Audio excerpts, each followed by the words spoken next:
We're live. I think we're live. This is live. Are we live? Today we've got some poop. We're going to talk about some poop. Who's excited to hear about poop? Nobody? Crickets. Crickets.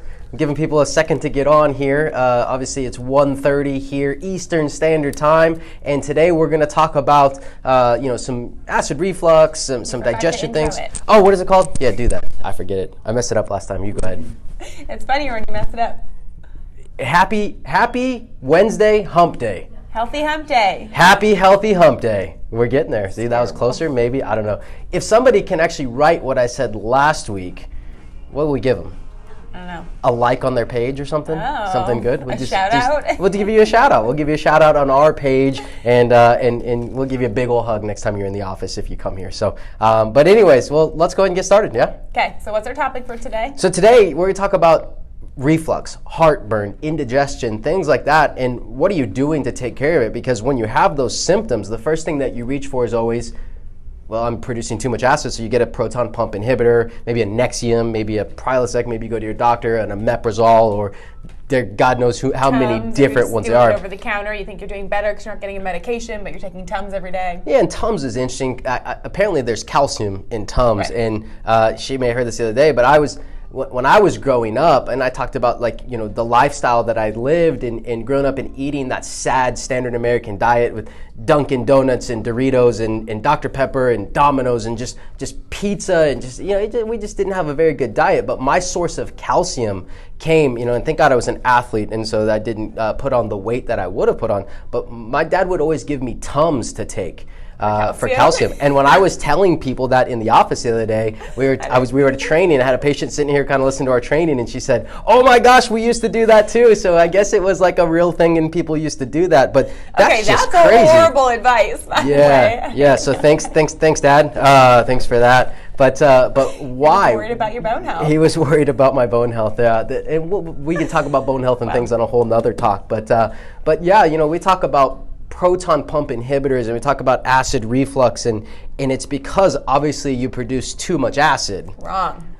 And most people are like mind blown, shocked. Well, why am I taking all these acid reducers if it's not because I'm taking too much acid? Well, then what the heck is it? Right, yeah. So I think that's the most common misconception when it comes to GERD or acid reflux is everyone assumes because you have that burning sensation that you have too much acid. And the actual reality is it's the complete opposite. Heartburn and acid reflux is created because of low stomach acid. So for a lot of you, that might have been the first time you've heard that, which means that everything you've done to try and treat it up to this point was wrong, and that makes people mad. But that's the reason why you keep having to take these things day after day after day, because it's not the actual fix, and in reality it's making it worse. If you already have low stomach acid, which majority of the population does because of the nutrition that we eat and the inflammation that we have, you have low stomach acid, and then you take these antacids on top of it, which is decreasing your stomach acid even more, and you wonder why your symptoms keep coming back and they keep getting worse. And now you're going for scopes, and they're seeing that you have, abnormal cell growth in your esophagus, or maybe you have Barrett's esophagus, all these things that they're telling you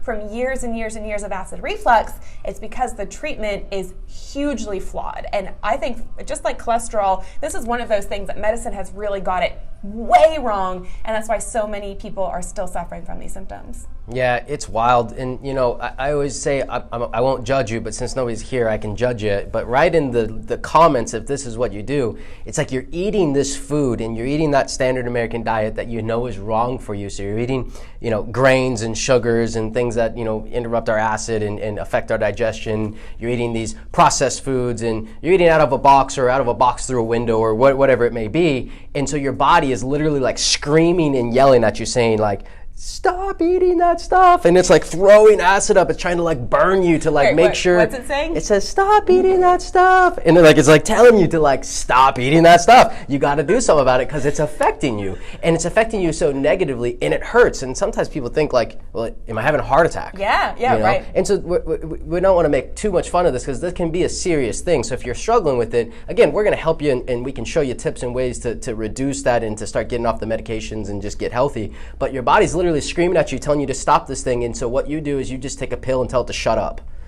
because I'm not going to change anything, so it's very easy to just put a duct tape on it. You wouldn't do that with your car. Why do you take better care of your car? Why do you go to take care of the check engine light, fill it up with gas, change the oil, do all these things, make sure that it's running, make sure it's clean. If your kid throws something on it, it's picked up, make him pick it up, whatever it is. You take care of your car better than take care of your health.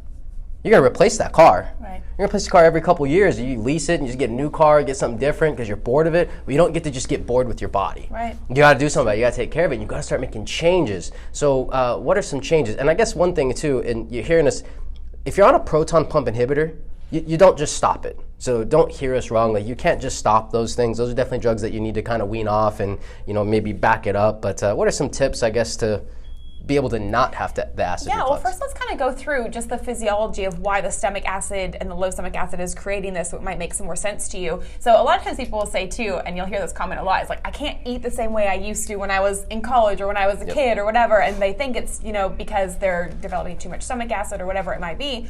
But the truth is as your body gets more unhealthy, you're draining that stomach acid. So what you used to be able to eat, and you had plenty of stomach acid to digest it properly and break it down, you eat that food again, and your body's just unable to break it down. So that's really where the problem happens. Your stomach acid is designed to help you digest, break down foods, absorb the nutrients that you're supposed to have, and turn it into what's called chyme, which is kind of like the liquid form of your food, which wouldn't create any acid reflux. But when you decrease that acid, now physically what's happening is your food isn't breaking down. That's what's creating your symptoms. It has nothing to do with the acid. It has everything to do with the fact that the foods you're eating are no longer being broken down. So then, and this is kind of gross to think about, but I want you to picture it, your food sits inside of your body and it starts to ferment and it can start to rot and it can get stuck there. Those are the things that are causing your discomfort and your pain. So next time you had acid reflux, instead of reaching for a medication, think to yourself, oh my goodness, this is a sign that my body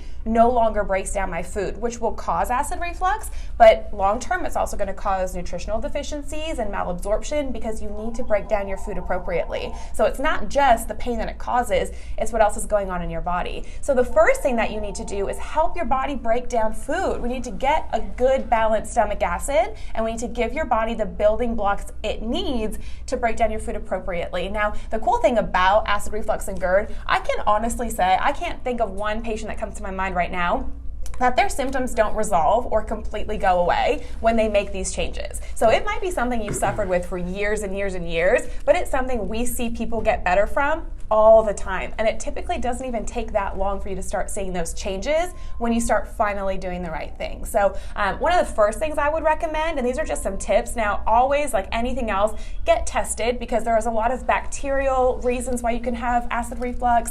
H. pylori is one of the main reasons people get those types of acid refluxes. So we're gonna give you some tips today, but none of that ever takes place of really making sure you test your gut, look at those results, and then do something more specific to yourself. But one of the first things I would recommend is some good digestive enzymes, because if you're getting acid reflux, your food is not digesting, and you're going to need to give it some support in the short term while you fix the reason that it's not digesting. So same thing with digestive enzymes, just like a medication. If you have to take it every day the rest of your life, you still didn't fix that problem. So we do need to support it in the short term, but while you're fixing and balancing that. So some good digestive enzymes, typically the dosing of like 2 caps before every meal, helps break down that food, and that alone for a lot of people will decrease their symptoms of acid reflux. Yeah, just eating things, and I think you said, did you say a chyme bar? Like, is that what they sell at the store, the chyme bars? No? Did anybody get that one? Come on, I'm trying to give you some humor on these things. But so it's called vegetables and it's called fruits. It's called like eating real foods, eating God foods, not eating man foods. Like typically the things that you're going to be affected by are going to be the processed and prepackaged things that you shouldn't be eating anyways, and that's what kind of affects you. And so anything fermented also, like I love kombucha. I'm on day 10 now of this detox, talked about last week, and I can't have kombucha, so that's been rough. So what other sorts of fermented foods can we have? Things like kimchi or sauerkraut, any of those things that you're going to be getting those probiotics, which are also really great in addition to some of the digestive enzymes that you need. Kombucha is great if you're able to do, he can't do it right now because of the tea and the caffeine component to it, so there's a little bit of caffeine in that. But those are probably the 3 easiest things to come by and find. And then a really easy one that helps a lot lot of people is apple cider vinegar. I mean, I think that is the most simple switch to tell somebody to do. If you were to take a tablespoon of apple cider vinegar about 30 minutes before every meal, that's going to stimulate some acid production in your stomach, and that's going to help right away with those symptoms of acid reflux.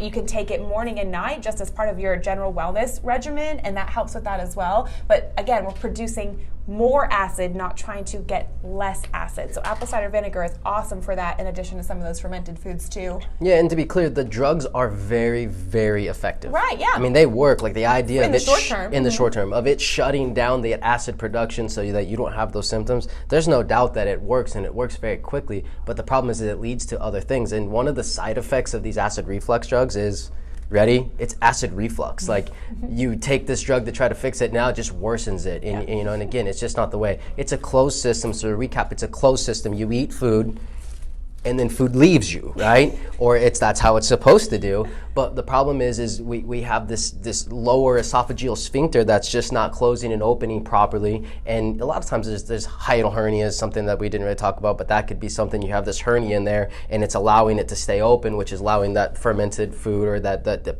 food that just is rotting inside of you and not digesting to start coming back up and give you those symptoms. So yeah, just some things that you need to start changing and making better choices. Yeah, and you know, we'd be remiss if we didn't mention, like he talked a little bit, but nutrition changes start there. So even just adding a bunch of great supplements is not the answer. If you're not willing to make the changes, you can't go and eat all this bad stuff, but take it with some digestive enzymes, have a tablespoon of apple cider vinegar, and think you fixed everything. But that's holistic care, isn't it? Right, well, that's just it. But that is the craziness, I mean, there is a very big difference between, there's the medical community, and then there's more kind of natural medicine, and you'll see a lot of those doctors now, functional medicine and integrative medicine, and their entire answer is just switch a medication for a supplement, but don't make any other changes. And that is the complete opposite of what we believe here. We believe that most of what your body needs can be done through lifestyle changes, and then in the short term, we do have to support with some medicinal herbs and some different supplements just because your body is so damaged. But you have to make those changes. You have to get the long-term results, or else you're going to be stuck on digestive enzymes the rest of your life. Yeah, and you know, there's over 60 million people who suffer with acid reflux, so I know it's either you or it's friends or family, and they need to hear this, so tag them. Put their name down. Don't just like it, don't just share it, but also like it and share it. But make sure you actually tag those people that need to hear this, because listen, they're struggling. Like, they're looking for help, they're looking for answers. Unfortunately, they're just looking in the wrong places, and that's the problem with healthcare today. Is it's a disease management system. It's not a true healthcare system. We're stuck in it, and it just keeps us getting sicker and sicker. And if you want something different for your health, if you want something different for your life, guess what you need to do? Something different. It's really that simple. So yeah, so let's do a really quick recap. Acid reflux is not caused by too much acid. What is it caused by? Not enough acid. Not enough acid. You need to get better stomach acid in your body. And the number one thing you need to do is start changing your nutrition. The things that affect you and create that response in your body, start cutting those things out. And in the short term, you can add some really great digestive enzymes, some apple cider vinegar, some probiotics. Those things will all help in the short term to get more of that acid production in your body. So we hope you learned something today. Make sure you share this video. Thank you for joining us, and we'll see you next Wednesday.